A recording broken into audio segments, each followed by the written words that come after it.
Você já leu a Odisseia de Homero? Não? Já assistiu a Odisseia? Acabou de entrar em cartaz.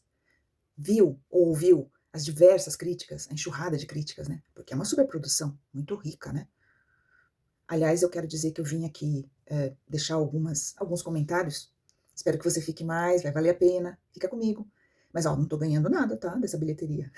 Eu vim aqui pela literatura, pela crítica literária, e porque é uma obra que é muito querida nos meus estudos, na minha pesquisa. Mas quem me inspira a vir aqui é o Buxter, o nosso querido Buxter Pedro. Na sua fala de hoje, eu fui assistir o filme ontem, na sua fala de hoje, com a sua simpatia ética e respeito aos leitores, e num movimento contra o snobismo intelectual, ele disse, olha, eu não li a Odisseia de Homero, mas eu fui assistir o filme e aí ele deu lá um panorama, a opinião muito gostosa de ouvir, muito articulada dele sobre o filme. Então, é isso. Vá assistir, vá formar a sua própria opinião. Afinal de contas, o que é a epopeia? O que é a Odisseia? É, é uma narrativa em poesia sobre uma jornada de um herói, sobre um acontecimento grandioso. É isso que é a epopeia. O que ela nos traz? Ela nos traz a história de Odisseu retornando para casa depois de 10 anos de guerra, que é o que está lá na Ilíada, uma epopeia também de Homero. E nesse arco dessa jornada, vários obstáculos, vários mitos, né?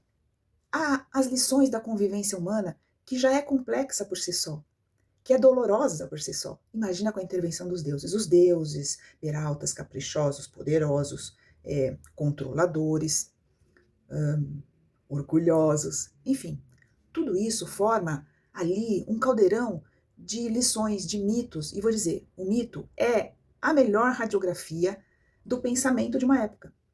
Porque conforme ele é contado, recontado, interpretado, adaptado, como é o caso que eu estou falando aqui, ele vai mostrando como é que está o imaginário daquele povo e daquela época. Como é que estão contando essas histórias de heróis para nós. Isso que eu falo que é a radiografia. E por isso que eu quero te incentivar, te instigar a ir assistir. Se quiser ler a obra também, faça a sua própria crítica. É muito importante isso. Essa é a minha missão aqui. Bom, eu sou a Roseli Hirasiki, sou doutora em literatura e crítica literária, com o doutorado sanduíche na Faculdade de Mitologia e Folclore de Harvard. Por que eu estou contando isso sem snobismo intelectual? Porque eu gosto da vida acadêmica. Não estou dizendo que estou melhor na fita do que ninguém. Mas eu vim falar, eu me proponho a falar da Odisseia e te incentivar a ir ao encontro dessa obra do jeito que você quiser e se quiser. E lá eu tive contato com o professor Gregory Nagy, que é um tradutor do grego, um professor da literatura clássica, da poesia arcaica greco-romana. Então, sim, uma autoridade no assunto. E ele me deu, em suas aulas, a grande alegria de ter uma visão mais aprofundada mesmo das epopeias. E por isso que eu venho fazer algumas fofoquinhas aqui de interpretação, para provar para vocês como isso é fruto da cultura do momento. A deusa Atena, ok, ninguém aqui precisa ser expert em mitologia, mas a deusa Atena é a deusa da justiça, a deusa das estratégias de guerra, é uma deusa altiva, é uma deusa virgem, como a gente fala das deusas que não se casaram, não quiseram ter filhos. Então, é uma mulher independente, altiva, ela sempre é representada com roupas esvoaçantes, ela é grande, ela tem um porte, ela aparece portando armas ou escudo, um elmo. E no filme ela é vestida de Maria, ela é vestida de santa. O seu olhar é um olhar assim caridoso, generoso. Não estou falando mal desse perfil, mas não é o de Atena. Bom, aí vejo aí já uma tendência cultural a que a mulher santa que venha socorrer o herói nos seus momentos mais escuros. E por falar em escuridão, tem outra passagem que vai mostrar a ilha de Circe, a feiticeira, também aí conhecida na mitologia greco-romana, a feiticeira dos venenos e das metamorfoses. E ela aparece. Ela é um dos obstáculos, uma das ilhas onde essa embarcação, que leva 10 anos para Odisseu retornar ao lar, a sua esposa Penélope, ao seu filho, ao seu reino, é ela que é a parada do Odisseu quando ele perdeu a direção, quando ele está perdido, quando ele está cansado, quando ele diz como é que eu volto, como é que eu ajudo os meus soldados, a minha tripulação a retornar, quando ele estava desesperado. Então, voltando, por falar em escuridão, essa ilha, pelos estudos do professor Gregory Nagy, ela é uma ilha, por palavras que ele traduz, e aí escarafuncha lá, a tradução do grego, é uma ilha luminosa, uma ilha transcendental, é um centro de retorno, refúgio e reagrupamento, refazimento e cura do herói. E no filme ela parece escura, ela parece fantasmagórica. Por quê? Porque é por meio da ajuda de Circe que o herói Odisseu vai descer ao submundo de Hades, que depois se torna os infernos de Hades, enfim, porque é o mundo dos mortos. E essa palavra, né, submundo, é ela que vai instruí-lo, porque ele precisa fazer esse mergulho, né, na consciência, nos traumas, nos seus cadáveres, nas suas correntes, nas suas culpas. E também é nessa ilha que mostram o poder de metamorfose da Circe, dessa mulher, né, dos venenos.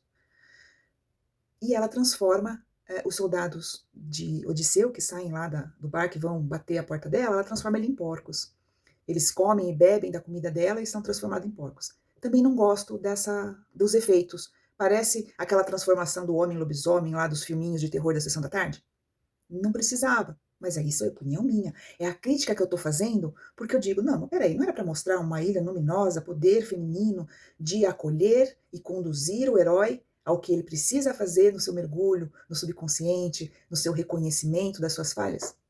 Nossa, pintaram ela só como a bruxa dos contos de fada, aquela que mexe o caldeirão, tem um corvo pendurado na cozinha, envenena e transforma os soldados do Odisseu em porcos. Então, coisinhas.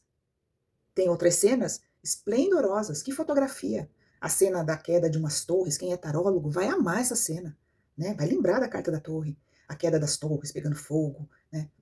E a atuação ali do Matt Damon, né? Como Odisseu. Então são recortezinhos que eu estou dizendo para vocês. Prestem atenção nisso, mas depois também, em toda a vivência de vocês, façam a crítica de vocês. Não se deixem abater pela crítica alheia.